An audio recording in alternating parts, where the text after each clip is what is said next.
তো বন্ধুরা, আমরা এখন চলে এসেছি শ্রীভূমি স্পোর্টিং ক্লাবের একদম সামনে। শ্রীভূমি স্পোর্টিং ক্লাবের এবছরের থিম হচ্ছে তিরুপতির বালাজি মন্দির। এই শ্রীভূমি স্পোর্টিং ক্লাবের প্যান্ডেল শুভ মহালয়ের 2 তারিখে উদ্বোধন হয়ে যাবে। দেখতেই পাচ্ছেন কি অসাধারণ করেছে এই পুজো মণ্ডপটি। আমরা এখন চলে এসেছি শ্রীভূমি স্পোর্টিং ক্লাবের পূজা মণ্ডপের একদম সামনে। আপনি দেখতে পাচ্ছেন উচ্চতা প্রায় 120 ফুটের ওপরে। পূজা মণ্ডপের সামনে কত সুন্দর সুন্দর মূর্তি তৈরি করা হয়েছে। উপরে মূর্তিগুলো কিন্তু লাগানো একদম কমপ্লিট, আর এই কয়েকটা মূর্তি আছে, এগুলো লাগানো হয়ে গেলেই ব্যাস। নমস্কার বন্ধুরা, কেমন আছেন সবাই? আশা করছি সকলে খুবই ভালো আছেন। তো আর কিছুদিনের মধ্যেই দুর্গাপুজো বাঙালির শ্রেষ্ঠ উৎসব। তো এখন আমরা নর্থ কলকাতার একটা অত্যন্ত গুরুত্বপূর্ণ এবং খুবই উল্লেখযোগ্য একটি দুর্গাপুজোর প্যান্ডেলে যাচ্ছি। হ্যাঁ বন্ধুরা, শ্রীভূমি স্পোর্টিং ক্লাব, যারা প্রত্যেক বছরই একটা নতুন নতুন চমক দিয়ে থাকে। তো এবছরের ওদের কি থিম করেছে, তো এই জায়গাটায় আপনারা কিভাবে আসবেন, সমস্ত কিছু তথ্য থাকবে আজকের এই ভিডিওতে। তো আমার নাম প্রীতম, আপনারা দেখছেন blog with Pritam, stay high on Kolkata.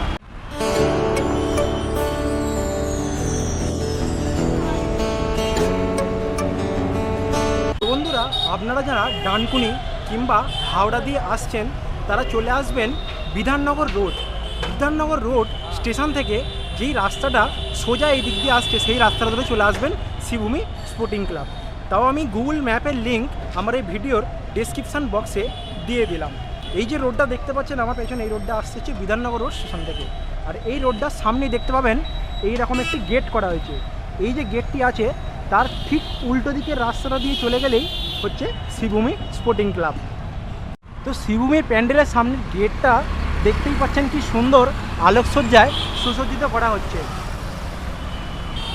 তো বন্ধুরা, আমরা এখন যাচ্ছি শ্রীভূমি স্পোর্টিং ক্লাবের দিকে। তো দেখা যাক এবছর ওদের ভাবনা কীরকম কী করেছে, কীরকম কী প্যান্ডেলের প্রস্তুতি পর্ব চলছে, সমস্ত কিছু দেখাবো আজকের এই ভিডিওয়। তো ভিডিওটার সাথে জুড়ে থাকুন, শেষ পর্যন্ত দেখতে থাকুন।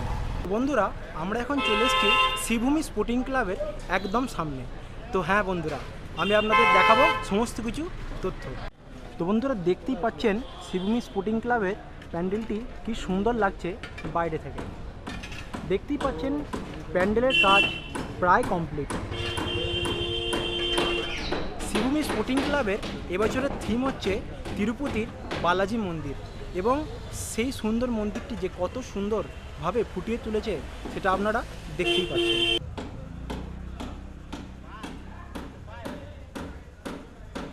তো বন্ধুরা, দেখতেই পাচ্ছেন যে শ্রীভূমি স্পোর্টিং ক্লাবের এবছরের থিম তিরুপতি বালাজির টেম্পেলের আদলে তৈরি এই যে মণ্ডপটি বাইরে থেকে কত সুন্দর লাগছে।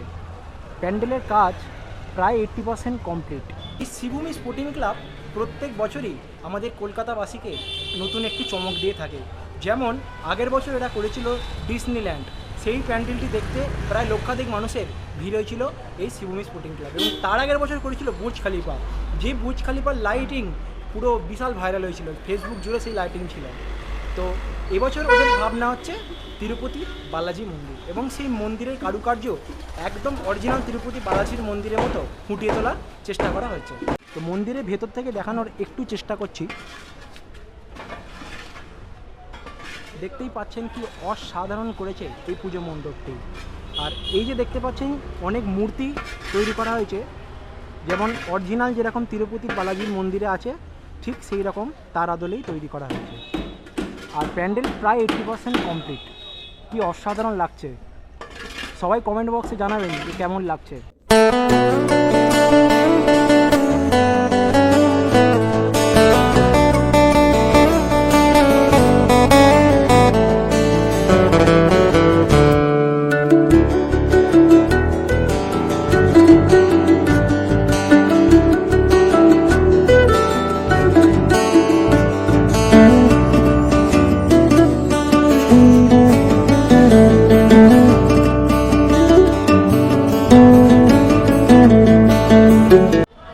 শ্রীভূমি স্পোর্টিং ক্লাবে দুর্গা ঠাকুর কিন্তু এসে গেছে, এবং নিরাপত্তাও পুরো তুঙ্গে, এবং ভেতরে ঠাকুর এসে গেছে। তো আপনারা 2 তারিখের পর আসবেন তো মণ্ডপ ঢুকতে পারবেন। এবং শ্রীভূমি এই যে দেখতেই পাচ্ছেন আমার পেছনে, যেখানে শ্রীভূমি ক্লাবের পুজোটি হচ্ছে তিরুপতি বালাজি, তার পাশেই দেখতে পাচ্ছেন যে শিবভূমি ক্লাব। এটা হচ্ছে শিবভূমি ক্লাব এবং তার পাশেই দেখতে পাচ্ছেন কি সুন্দর করে সেজে উঠেছে এবছরের থিম তিরুপতি বালাজি। তো বন্ধুরা, এই যে মূর্তিগুলো দেখতে পাচ্ছেন, এই মূর্তিগুলো প্যান্ডেলের একদম উপরে এইভাবে সাজানো হবে। দেখতেই পাচ্ছেন কি সুন্দরভাবে সাজানো হয়েছে, এইরকমভাবে পরপর সাজানো হবে এবং শুভ মহালয়ার দিন মানে আগামী 2 তারিখে এই প্যান্ডেলটি উদ্বোধন হয়ে যাবে। তো 2 তারিখের পর থেকে আপনারা সকলে এই প্যান্ডেলটি দেখতে আসতে পারেন, সর্বসাধারণের জন্য খুলে দেওয়া হবে। তো বন্ধুরা, দেখতেই পাচ্ছেন আমরা এখন চলে এসেছি শিবভূমি স্পোর্টিং ক্লাবের পূজা মণ্ডপের একদম সামনে। তো দেখতেই পাচ্ছেন ভিতরের ভিউটা কী সুন্দর লাগছে, আমি আপনাদের দেখাই। এই যে দেখতে পাচ্ছেন উচ্চতাটা প্রায় 120 ফুটের ওপরে এবং সামনের এই মূর্তিগুলো অসাধারণ লাগছে, ওপরে সাজানো হবে এবং ঠাকুর এসে গেছে। আপনারা জুম করে যদি দেখায় দেখতে পারবেন যে ভিতরে ঠাকুর কিন্তু এসে গেছে। দেখতেই পাচ্ছেন যে উপরে মূর্তিগুলো কিন্তু লাগানো একদম কমপ্লিট, আর এই কয়েকটা মূর্তি আছে, এগুলো লাগানো হয়ে গেলেই ব্যাস। মোটামুটি আর 1-2 দিনের মধ্যে শিবভূমি স্পোর্টিং ক্লাব একদম দর্শকদের জন্য তৈরি হয়ে যাবে। তো আর দেরি কেন, আপনারা চলে আসুন, আপনাদের পথ নির্দেশ দেওয়া রইল ভিডিওতে। তাড়াতাড়ি চলে আসুন এবং ভিজিট করুন শিবভূমি স্পোর্টিং ক্লাব। তো বন্ধুরা, যতটা পারলাম শিবভূমি স্পোর্টিং ক্লাবের 2024-এর দুর্গাপূজার প্যান্ডেল আপনাদের দেখালাম। তো ভিডিওটি ভালো লাগলে অবশ্যই লাইক করবেন এবং আপনার মূল্যবান মন্তব্য কমেন্ট বক্সে জানাবেন। এবং এই রকম আর কোন কোন জায়গাকার ভিডিও আপনারা দেখতে চান দুর্গাপূজার, আমাকে কমেন্ট বক্সে জানাবেন। যারা ফেসবুক থেকে দেখছেন তারা ফলো করে দেবেন এবং লাইক করে দেবেন, এবং যারা ইউটিউব থেকে দেখছেন তারা যদি নতুন হয়ে থাকেন চ্যানেলটিকে সাবস্ক্রাইব করে দেবেন, আর অলরেডি সাবস্ক্রাইব করা থাকলে অনেক অনেক ধন্যবাদ। তো দেখা হচ্ছে নতুন কোনো একটি ভিডিওতে। টাটা।